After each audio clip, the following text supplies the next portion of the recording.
Nicole Smith. So I've said this more than once. For those outside of the industry, there's nothing more boring than being inside of a dispensary. If you've been inside of a dispensary, there's a good chance you've seen Mary's Medicinals. Nicole Smith, well, she's the proprietor. So had a great conversation with her. Happy to be on Cannabis Radio and the Sexpot Comedy Co-op. Okay, all right. So we're here with Nicole Smith of Mary's Medicinals. Hi, nice to be here.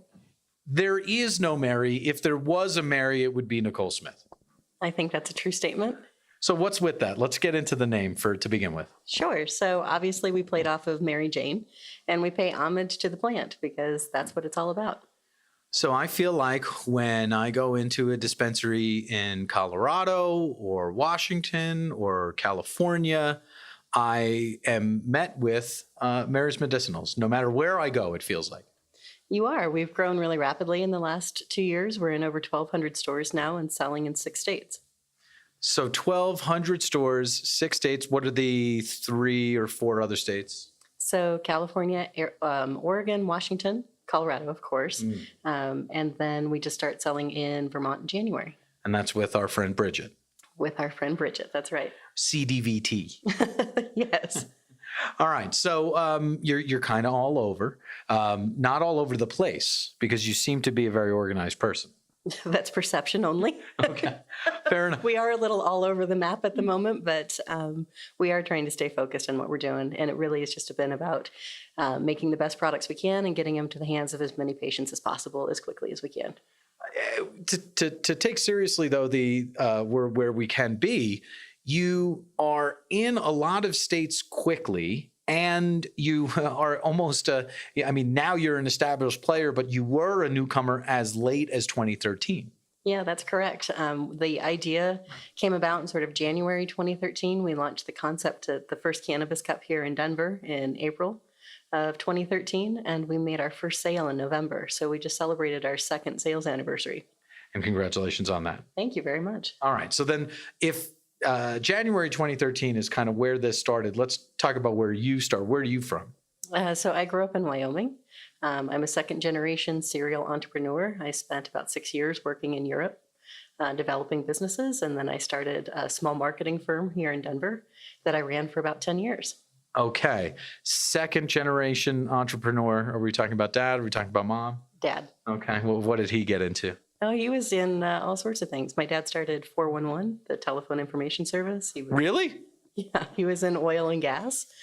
He's done a number of projects, and most recently he does semiconductor products. And can you just give us the background on 411? Because I am old enough, if you will, to remember 555-1212. Exactly. They actually developed the company in Texas, and literally it was a group of women that sat in a room and opened the yellow pages and found the number for someone and gave it to him on the other end of the phone.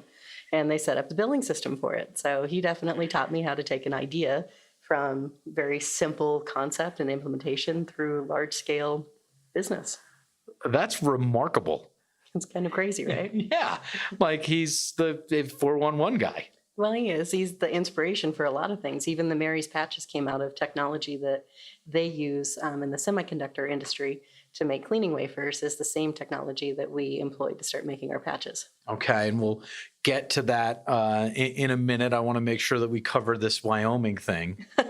There's not much to cover. Well, there's a lot to cover, not many people. Well, exactly. It's a really big state, right?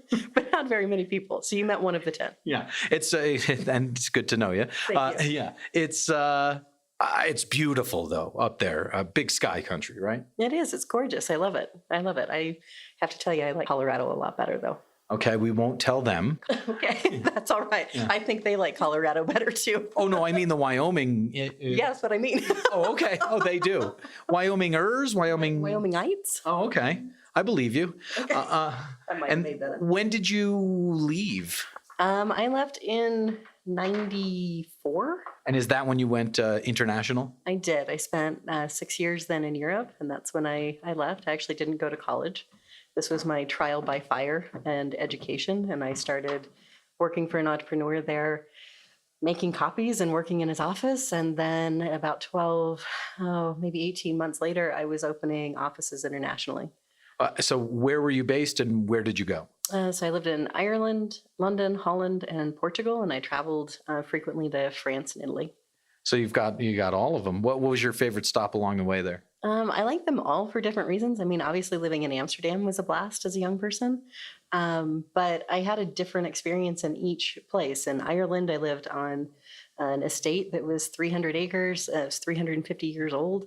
It was gorgeous, right? And you just don't get to do those sorts of things again in your life. So each experience was different. Whose estate? What estate? How did you get that? How'd you get that gig? The gentleman that I worked for, and it was a close friend of my father's. Okay, and we're not naming that person. We are not naming that person. Good. And did you own a bicycle in Holland? I did not own a bike, but I did own rollerblades. Oh, okay. But I didn't use them very often. I also had a car. True story. I went through 3 cars when I lived in Amsterdam. Driving there is insanity. Well, yeah, that's why they have the bikes. I wouldn't want to be on a bike. Are you kidding me? That would be way scarier than in a car. So that is a native thing because they really do. They drive those bikes and it's kind of nuts. Yeah. I mean, you shouldn't have to look for somebody on your right-hand side when you're turning right for fear of hitting them, right? I mean, that's just scary. The bike lanes are all on the right. Yeah. No. Yeah. So that doesn't make sense to you. No. I'd rather be in the car. So you were there for a while working for this kind of entrepreneur, kind of teaching you the ropes of how to kind of do a business. You had the history of your father also being an entrepreneur and starting businesses. When did you come back to the United States? Les États-Unis.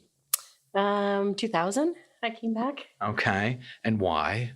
I had gotten all of that I could out of that experience. And it was just time to be home. And so you went back to Wyoming. No, I didn't. I took a circuitous route through kind of stopping at home and then California and then landing in Colorado. And then why? Why Colorado? Yeah. My dad obviously had offices down here when I was growing up, so we spent a lot of time here as a kid. Mm-hmm. And it's also the biggest city close to home that I could find a job that was in the field of things that I enjoy doing. Okay. And you were, I guess you already had that marketing acumen when you came to Colorado. Is that what we're saying? I did. That was something that just evolved out of when working with these entrepreneurs and developing different companies and businesses. I realized all of them needed to be legitimized. And to do that, it was very basic. It's a logo and a business card and stationery and documentation and then corporate filings. And that really, they're these root things I could do for anybody, right? And that was also at the same time technology and internet was coming up. Now I'm dating myself, but I was good at computers, so developing websites and those sorts of things as well. When you said it was 1994 and I went to Europe instead of going to college, I realized that we are very similarly aged. So you're aging me too. Okay, good. I'm glad I'm in good company. Indeed. All right. So everything kind of .com was on the rise, and that's exactly when you were starting your outfit. Exactly. And what was the name of that? Pango Marketing. Okay. Why? What's the name? What's in that name? Pango is Latin to fix. Oh, well, that's brilliant. So yes, I like to fix things. All right. Are you fluent in Latin? Hell no. Do you know any other languages, having been in Europe? Enough to order beer and get a cab in about 3 or 4. Okay, fair enough. I the important things. Yeah, just beer and taxi. Right. In that order, by the way. Exactly. Yeah. All right. So we've got the marketing firm. We're in Colorado. Fantastic. We've been abroad and gotten a tremendous amount of experience. There was a stopover in California. Anything of significance there? No. All right. So we've got our company, moving. It's 2000. Now it's kind of maybe halfway through the decade. When does cannabis kind of come to you, or when do you come to cannabis? Because it wasn't until 2013 that you started, but you were here in Colorado. Yeah. So it was New Year's Eve. So December 2012 going into 2013 that we had the idea. It came about at a New Year's Eve party. A friend was introduced me to a grower here in town that was talking to me about the industry and what I might do if I were in it, because so many people were entering the industry. The price of marijuana was being driven down, and I suggested a product. And having worked with some clients in the past developing patches, suggested a patch. To which he said, bullshit. And I said, well, why? And this is just a guy that's asking you your opinion Exactly. on what he should do. Exactly. And I said, well, why not? And he said, well, people have been trying to do this for years and nobody succeeded. And for me, that was the light bulb moment of, oh, people are trying to do this and they can't. And I really believed I had the ability to do it. And I did. So I took it as a personal challenge. In April, just about 4 months later, we launched the concept at Cannabis Cup, and overwhelming support. From that point, we started really learning. I think the biggest challenge was that we had a product that didn't get people high. I mean, and trying to explain that to folks. And really, at Cannabis Cup was the real eye-opening experience that everyone we talked to said, oh my gosh, this is perfect for my grandmother. This is perfect for my mother. This is exactly what we need. And that was really, again, the next light bulb moment that this isn't about making a discrete way to get high. This is about making medicine for patients. Indeed. The medicinal in Mary's medicinal. Exactly. Yeah. And so get it, though, into that technology that you knew about and why you were suggesting it, and then how you went from suggestion to random guy to production for Nicole. So how did that happen? Indeed. Oh, okay. So I called my dad. Here's a guy that gets things done. Well, exactly. I made 2 phone calls on New Year's Day, actually. One was to Lynn, my business partner. I said, Lenny, I know what we're going to do this year. To which she said, no, we're not. I said, Lenny, I know what we're going to do this year. She called me back a couple days later. She's like, Nick, I think this might be a good idea. And then I called my dad and I said, Dad, remember when we were making those patches, for this other company? I want to make a cannabis patch. He said, I think you should do it. And it's a good market to get into. No hesitation on your dad's part. None whatsoever. And there's maybe some noise that you can hear from above. We're in a basement. We're in the basement, right? Yeah. Preparing for the awards. Indeed. Can Awards tonight. There's artwork all over the artwork walls. This is beautiful. It's a great space. And it's remarkable. So here you are. You're on the phone with your dad. You say cannabis. He says how high, right? Pretty much. Yeah. Not that he didn't use that specific pun, well, but the jump. It would have been clever. Yeah, indeed. So you had worked with patches before. I'd worked with patches before. We developed some for a nutraceutical company using resveratrol and vitamin B12.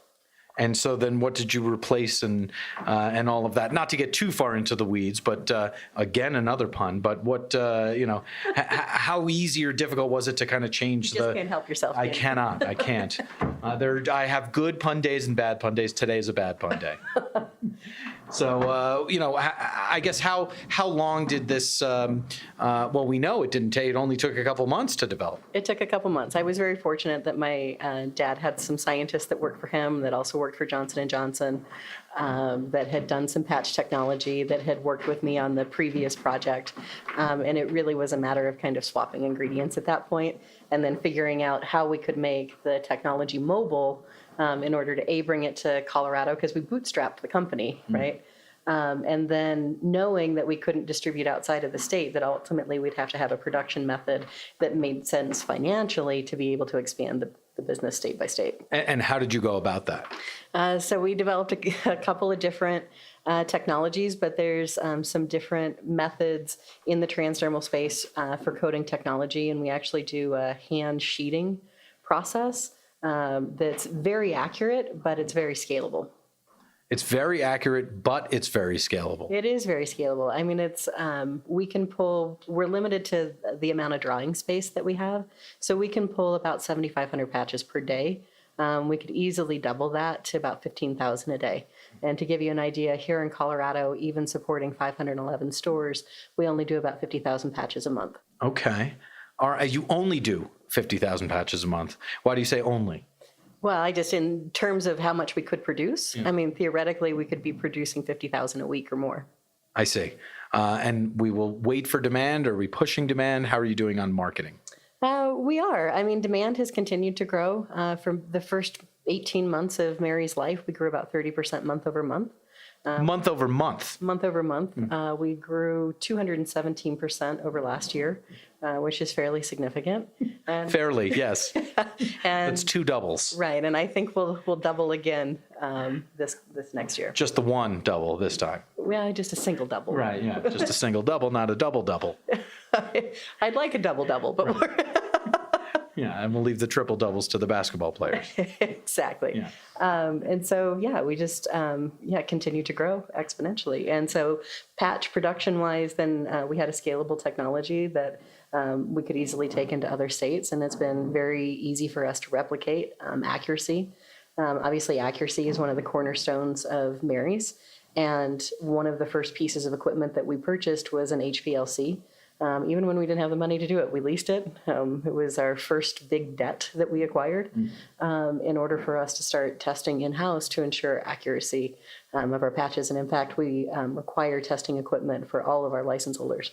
Excellent. And thank you for explaining that is testing equipment, just in case. What was the next state after Colorado, and when did that happen? Washington. So the following Cannabis Cup, I met Sebastian, and we hit it off and started talking about expansion. And we moved fairly quickly. We actually opened them by August. Okay, great. All right, so that's August of 2013. 14. Excuse me. Okay, now August of 2014. Fantastic. What was the next state? California was really the next state that we opened. And most recently, we actually rolled California back up into Mary's ownership. So it's actually owned now by Mary's rather than being licensed. We signed licensing agreements for other states, but just with the legal parameters, I mean, it takes such a long time for folks to get through the hurdles that they need. And so we start talking to folks at various stages of licensing. So we actually signed Vermont, quite a while ago, 18 months ago, and they've still been working through setting up their infrastructure. They'll finally be ready in January. This coming January. And congratulations on that. Thank you very much. And the roll up for California, was that post AB 266? It was post, yes. Okay. So that's how you and why you did that. Exactly. All right. And then when did Oregon get its way in there? Yeah, Oregon and Arizona signed about within a week of one another. And then it's just been, again, the balancing act of getting them going and selling. I think they signed back in May of this year, so it's taken us a few months to get them going. Of course, nobody ever moves quite at the pace that I would like everybody to, but that's my own thing. Well, no, that's your thing, but that's you as a Colorado person. Basically, we just know all we know is to run. So we vote in, January or November, for January of 2014, November of 2012 for January of 2014. So that's barely over a year to get the whole infrastructure in place. Right. So Colorado just runs. Exactly, and we would just like everybody to keep the same pace that we do. But they are, and quite honestly, my license holders are awesome, and I'm really pleased with all the partners that we've selected, and they all share the same values that Mary's does. What are those values? Let's go through those. Yeah, so we have 5 core pillars, so accurate dosing, clean delivery, discrete use, industry-leading accountability, and a patient-first mentality. All of those make sense. Accountability is in there. That's an interesting one. Take us through that. I think accountability in the cannabis industry is interesting. We realized that we had to set the bar for ourselves because even though there's so much regulation going on from the med and from the state regulatory bodies, that there really isn't a lot of regulation as far as let's say we want to make pharmaceutical grade products, but we actually cannot get FDA certification either of our facility. We want to work in a GMP certified facility or work to ISO manufacturing standards. Well, no body will actually come in and give us that stamp. So we have to self-regulate ourselves to meet that criteria. So for example, capsule manufacturing, FDA allows a plus or minus 15% variance on their capsules. Mary's works to a plus or minus 5. Mm-hmm. Yeah, exactly.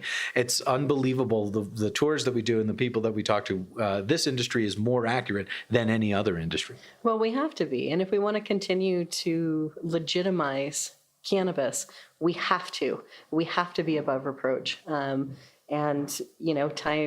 had a few instances where we've had people come in, whether it's been the health department or someone, the med, whether they've received a complaint or something, they have to follow through with everything. Most recently, we had a disgruntled employee that made our lives hell for a couple of weeks. But we have full traceability on all of our products. And so it's very easy for us to go through and go back to our records and say, this is exactly it.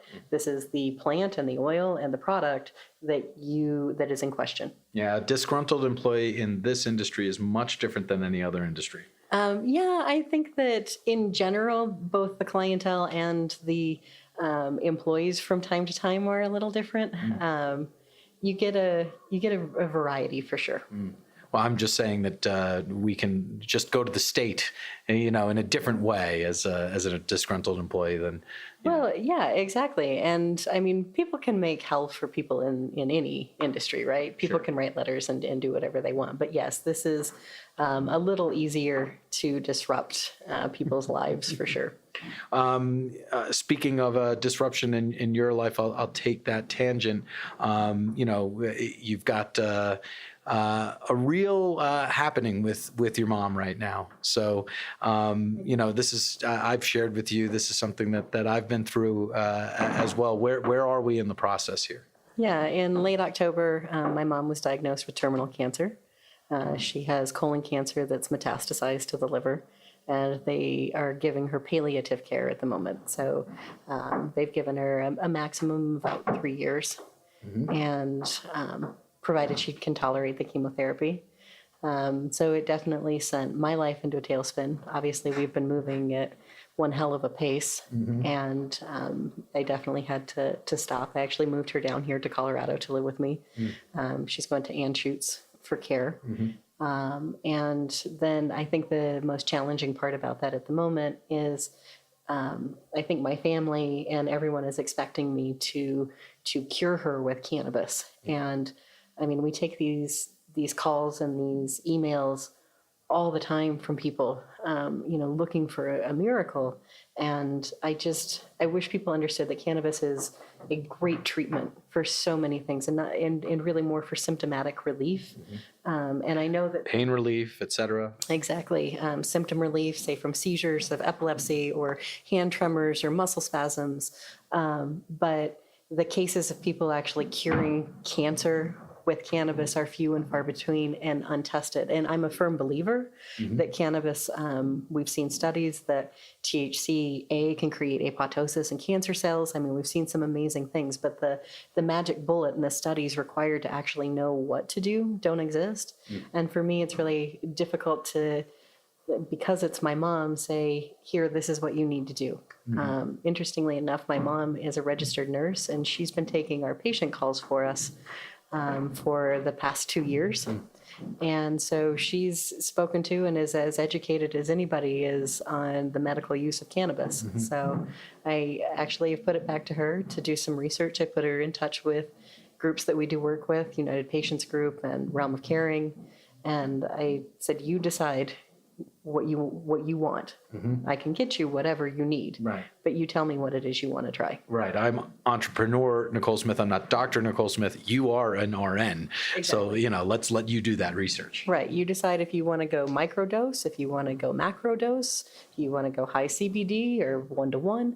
You tell me what it is, and I'll provide it. Just one last thing there. The unbelievable dog-ear pace of cannabis compared to the pace in a hospital. I think those are the two most opposite things that I can possibly think of. Yeah, it's a little juxtaposition at the moment in my life. It's a lot of waiting over here, and it's a lot of full bore on the other side for sure. Paint dries faster than things move in a hospital. I've spent a lot of time at the infusion center recently, watching drips, counting drips. Yeah. So, all right. You did mention CBD just now. And so let's talk about Mary's Medicinals and CBD and where you are and where you're going. Yeah, so about 6 months ago, we launched Mary's Nutritionals. So that's our sister company that deals with hemp. Of course, in Colorado, we can't manufacture cannabis and non-cannabis products in the same facility. And to that end, we have a separate company, a separate name, a separate facility. And we were very lucky to partner with Elite Botanicals out of Loveland, Colorado, and Mr. David Von Villen, who is probably the most phenomenal person and hemp farmer I have ever met. He grows, honestly, I know everybody says theirs is the best, but he truly does grow some pretty amazing hemp. He's taken some cannabis strains that we know is continued to work with the genetics to drive the THC content down below the 0.3%, and is now growing them under a Department of Ag license here in Colorado, which, as we know, some other companies are doing, our friends at CW, as well as some others. And by doing that, we now have a hemp product that we can more widely distribute. It's still very much in a gray area to be doing this, but we sought some legal counsel, obviously, before we even got started. And we feel very confident with our position on distributing CBD nationally and now internationally. So more widely distributed, you just said nationally and internationally. What are we talking about? How much can you tell us? As far as where you're going, yeah. Right now at marysnutritionals.com, you can buy anywhere in the United States. And through our partner right now, UK CBD, you can buy in the UK and almost every other country at the moment. The only ones they've had issues shipping into have been Thailand and Australia. They were actually able to get the product through customs in Australia. Okay, so it's all online. It's all online. All right. And will there be any movement to get into traditional retail? Yeah, we are definitely doing that. Part of that is having facilities that are GMP certified, which we can do on the nutritional side. And so we're actively doing a capital raise at the moment to acquire the funds we need to build that production facility. And what are we up to? ISO 12,000 now? Something like that, right? 9 would be good. ISO 9,000, that's the old gold standard. Yeah, I'll take it. Fair enough. Nicole, it's great to sit with you. I have 3 final questions for you. Okay. All right. So I'll let you know what they are, and then I'll ask you, what has most surprised you in cannabis? What has most surprised you in life? And on the soundtrack of Nicole Smith's life, what is one song or one track that's definitely on there? So what has most surprised you in cannabis? I think the variety of the people that you encounter has probably been the biggest surprise. One of the reasons for this podcast. Exactly. I think the variety has been overwhelming. It's been really interesting just to even see the difference between when we got started to just now, and the increasing level of business acumen and education and companies bringing in the infrastructure and things that they need to be legitimate businesses. It's amazing. It is amazing.